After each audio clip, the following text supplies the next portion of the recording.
सभी विद्यार्थियों को मेरा प्यार भरा नमस्कार। सरस्वती विद्या विहार बांदीकुई के इस एजुकेशन हब पर आपका हार्दिक अभिनंदन। देखिए विद्यार्थियों, फर्स्ट लेसन से संबंधित मेरे 2 वीडियोस अपलोड हो चुके हैं और आज ये थर्ड वीडियो पुनः आपके सामने। देखिए, फर्स्ट लेसन से संबंधित आज का जो हमारा मुख्य विषय रहेगा वो रहेगा मोटापा तथा रुधिर दाब। तो देखिए, हम आज डिस्कस करते हैं, आप इसे बड़े ध्यान से देखते रहें, समझते रहें और मेरा मानना है कि आपको प्रॉब्लम होगी नहीं, और फिर भी यदि आपको प्रॉब्लम रहती है तो आप कमेंट्स करके बताते रहें, आपको समझा दें। देखिए, मोटा ओके सिट।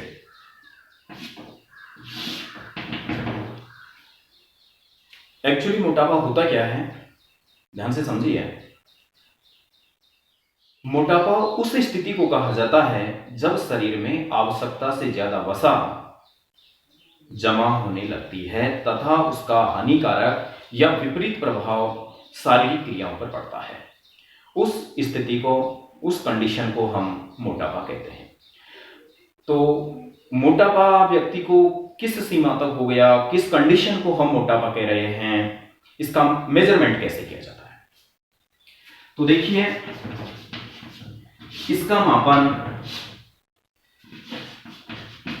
शरीर भार सूचकांक, शरीर भार सूचकांक जिसका शॉर्ट वर्ड होता है BMI, body mass index. Body mass index होता क्या है, शरीर भार सूचकांक क्या है? तो देखिए, बहुत सिंपल सी बात है कि व्यक्ति के भार तथा लंबाई का अनुपात, व्यक्ति के टोटल वेट में उसकी लेंथ का अगर भाग दे दिया जाता है तो इसे BMI निकल करके आता है। अर्थात हम इसकी डेफिनेशन यूं भी कह सकते हैं कि व्यक्ति के भार तथा लंबाई का अनुपात शरीर भार सूचकांक कहलाता है। अब देखिए, किस स्थिति में कितना इसका मान आने पर हम मोटापा कहेंगे और कितनी इसकी वैल्यू या मान आने पर हम इसे मोटापे पूर्व स्थिति कहेंगे। तो देखिए, BMI यदि किसी व्यक्ति का 25 किलोग्राम प्रति मीटर स्क्वायर आता है तो इसे हम मोटापे पूर्व की स्थिति कहेंगे। बट यदि मान लीजिए BMI 30 किलोग्राम प्रति मीटर स्क्वायर आता है तो हम इसे मोटापे की स्थिति कहेंगे। इस कंडीशन में मोटापा होता है और इस कंडीशन में मोटापे पूर्व की स्थिति होती है। आखिर कारण क्या होता है मोटापे का? देखो, बहुत सिंपल सी बात है।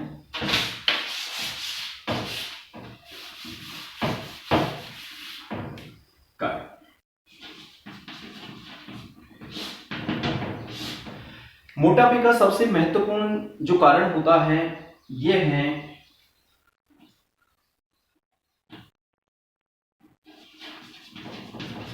कि उपयोग में ली गई ऊर्जा। भोजन के माध्यम से जितनी एनर्जी हम प्राप्त कर रहे हैं बराबर खर्च की गई ऊर्जा। अगर ये बैलेंस हमारी बॉडी का बना रहता है कि जितनी ऊर्जा हम काम में ले रहे हैं और उतनी ऊर्जा अगर हम खर्च कर रहे हैं तो इस कंडीशन में तो मोटापे की स्थिति बनती नहीं है। लेकिन यदि मान लो उपयोग में ली गई ऊर्जा और खर्च की गई ऊर्जा का अनुपात अर्थात ये रेशियो बराबर नहीं आता है, उपयोग में ली गई ऊर्जा की मात्रा मैक्सिमम है, ज्यादा है, और खर्च की गई ऊर्जा की मात्रा कम है, तो ये यहाँ पर जो मैक्सिमम है ऊर्जा, ये शरीर में धीरे धीरे धीरे धीरे जमा होने लगती है, जो मोटापे का कारण होती है। पहली बात। सेकंड बात,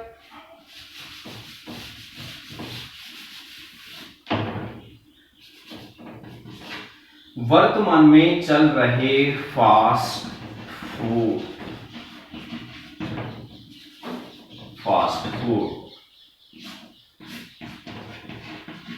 junk food,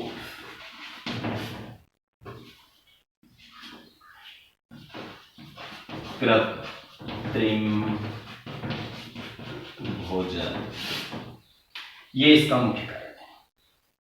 fast food, junk food, कृत्रिम भोजन, आप अच्छी तरह परिचित होंगे कि इस प्रकार के जो भोजन होते हैं इनमें ऊर्जा की मात्रा तो पर्याप्त होती है, लेकिन शरीर के लिए आवश्यक जो पोषक तत्व हैं वो बहुत कम मात्रा में होते हैं। तो इसका कारण ये होता है कि धीरे धीरे मोटापा तो बढ़ता रहता है, लेकिन शरीर के लिए आवश्यक एलिमेंट्स की प्राप्ति नहीं हो पाती है और व्यक्ति में मोटापा बढ़ता चला जाता है। ये इसका मुख्य दो रीजन रहे इसके कि एक तो व्यक्ति जितनी ऊर्जा को उपयोग में लेता है उस अनुपात में ऊर्जा खर्च नहीं कर पाता है, ठीक है, और फास्ट फूड, जंक फूड, कृत्रिम भोजन आदि इसके मुख्य कारण होते हैं। आगे देखिए,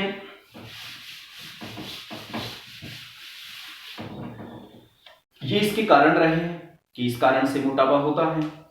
आखिर मोटापे का मानव शरीर पर क्या दुष्प्रभाव पड़ता है, होने वाले रोग कौन से हैं, तो आप इसके प्रभाव या दुष्परिणाम भी कह सकते हैं या फिर आप इससे होने वाले रोग भी कह सकते हैं।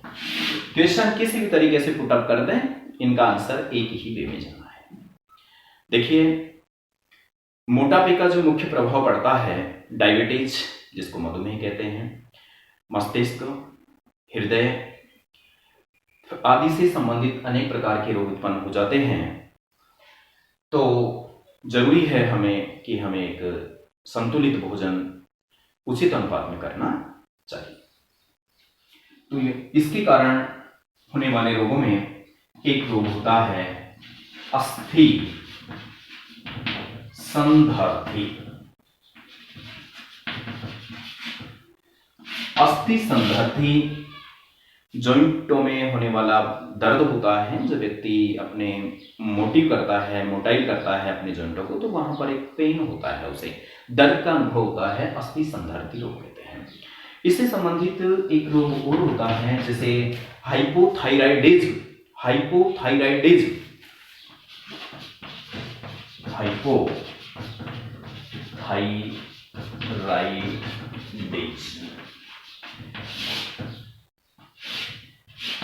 जिसे अवटु अल्पक्रियता के नाम से भी जानते हैं। अवटु अल्पक्रियता, जैसे मैंने ये नाम लिखा अवटु अल्पक्रियता, आपके समझ में आ गया होगा कि इसके कारण से अवटु जो ग्रंथि है ये आपके थायराइड ग्रंथि का दूसरा नाम है जो गले में पाई जाती है। तो अवटु अल्पक्रियता, उसकी जो कार्य करने की क्षमता है उसमें कमी आ जाती है। अब सिंपल सी बात है कि जब कमी आ जाएगी तो थायरॉक्सिन हार्मोन का सही सिक्रेशन नहीं हो पाएगा और इससे गलगंड, घेंगा, ठीक है, या फिर थायरॉक्सिन हार्मोन के जो मेटाबॉलिज्म में महत्वपूर्ण योगदान होते हैं उन क्रियाओं में अनबैलेंस हो जाएंगी, वो संतुलन बिगड़ जाएगा। तो ये मोटापे का मुख्य दुष्परिणाम होता है।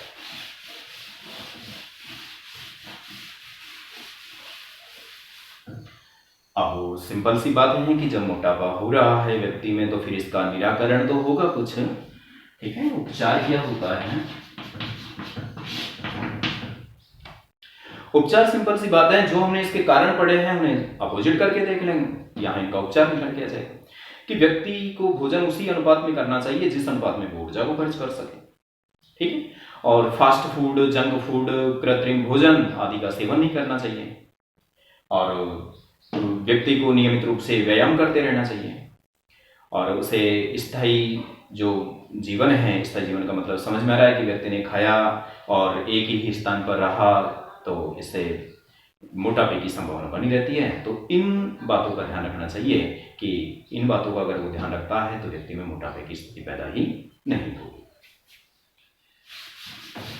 अब आज का जो हमारा मुख्य पॉइंट, फिर दोबारा से सेकंड चैप्टर को सेकंड पॉइंट को हम लेते हैं, ये है हमारा रुधिर दाब, रुधिर दाब, रक्तचाप, ब्लड प्रेशर, बीपी सब एक ही नाम है। ठीक है, तो सबसे पहले तो हमें समझना होगा कि रुधिर दाब होता क्या है। देखिए, रुधिर दाब जो हमेशा मापा जाता है वो धमनी की दीवारों के विरुद्ध मापा जाता है। हालांकि रुधिर जो है वो सिराओं में, धमनियों में, सभी में प्रवाहित होता है, लेकिन जब रुधिर दाब का मेजरमेंट किया जाता है तो वो धमनी की दीवारों के विरुद्ध मापा जाता है। अब धमनी की दीवारों के विरुद्ध का क्या मतलब है, आप समझे थोड़ा सा। माना कि ये धमनी है, ये धमनी में रुधिर बह रहा है। अब जो ये धमनी की दीवार है ये इस रुधिर पर दाब लगाती है इस प्रकार से,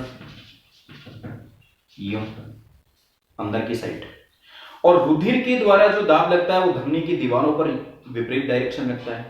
धमनियां दाब लगाती है रुधिर पर, रुधिर दाब लगाता है धमनी पर। तो सिंपल सी बात है कि धमनी की दीवारों के विरुद्ध लगने वाले दाब को रुधिर के द्वारा धमनी की दीवारों के विरुद्ध जो दाब लगाया जाता है इसे हम रुधिर दाब कहते हैं। अब स्वस्थ व्यक्ति के शरीर का रुधिर दाब कितना होता है?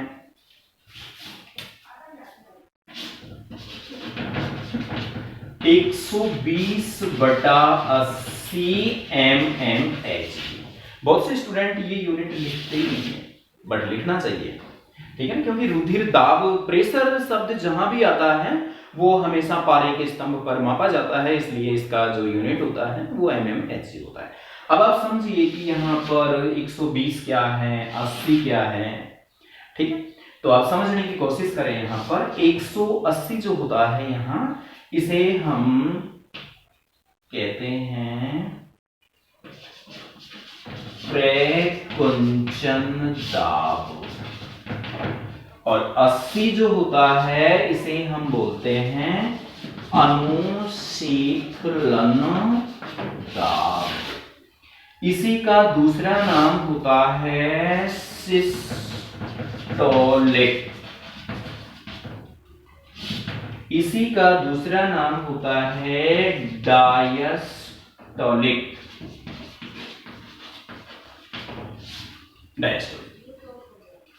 स्टूडेंट के सामने सबसे बड़ी जो इस क्वेश्चन को याद करने में समस्या आती है वो कई बार तो 80 को ऊपर लिख देता है, 120 को नीचे लिख देता है। पहली गलती यहां करता है। सेकंड गलती करता है कि जो 120 यहाँ पर प्रकुंचन या संकुचन, प्रकुंचन जो दाब होता है तो कभी कभार वो इसे अनुशीतलन लिख देता है, ठीक है, और ये जो दाब होता है इसको वो प्रकुंचन दाब लिख देता है, ठीक है। तो देखिए, इस समस्या से निजात पाने के लिए आप थोड़ा सा बस मेरा एक याद करने का मेथड है, इसे ध्यान से समझिए। अच्छा, कोई व्यक्ति आपको 80 रुपए देता है, 120 रुपए देता है, सबसे पहले आप 80 रुपए लोगे या 120 रुपए लोगे? 120 रुपए लेंगे, स्वाभाविक है। चलो ये तो याद है, तो इसलिए ज्यादा को पहले लिखो, कम को बाद में लिखो, ठीक। अच्छा, एबीसीडी जब आप लिखते हैं तो इसका सीक्वेंस होता है ABCDEFG। सी पहले आता है, डी बाद में आता है। तो सी पहले आता है तो सी का मतलब सिस्टोलिक, डी बाद में आता है तो इसका मतलब डायस्टोलिक। ये लो, इसको याद करना आसान है।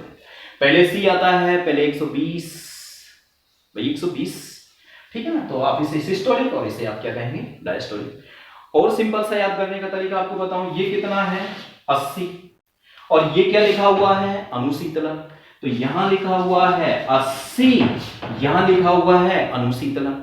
सिंपल सी बात, 80 में पहले क्या रहा है, ए, अनुशीतलन में पहले क्या रहा है, ए, ऐसे ए मिला दो, मतलब समझ में आ गया कि 80 अनुशीतलन, 80 जो दाब होता है वो अनुशीतलन है, अनुशीतलन, ठीक है। तो सिंपल सी बात है, जब ये अनुशीतलन हो गया तो बचा क्या, प्रकुंचन, संकुचन, क्या आ जाएगा 120। It's okay. देखिए,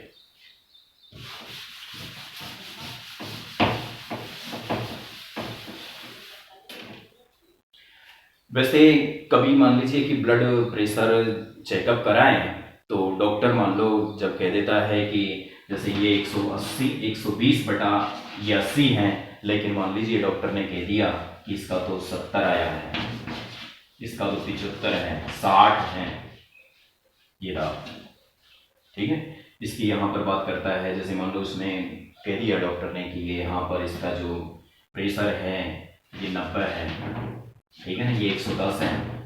कंफ्यूज मत होइए, क्योंकि ये जो आजकल का जो खान पान है उसके अकॉर्डिंग थोड़ा रेशियो जो है इसका वो इस अनुपात में लिया जाता है।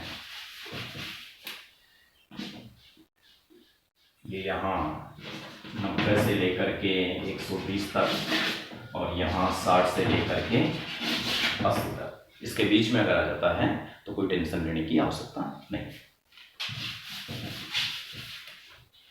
देखिए, रक्तदाब दो प्रकार से होता है। एक होता है निम्न रक्तदाब, एक होता है उच्च रक्तदाब, जिसको आप लो बीपी कहते हैं और जिसको आप हाई बीपी कहते हैं।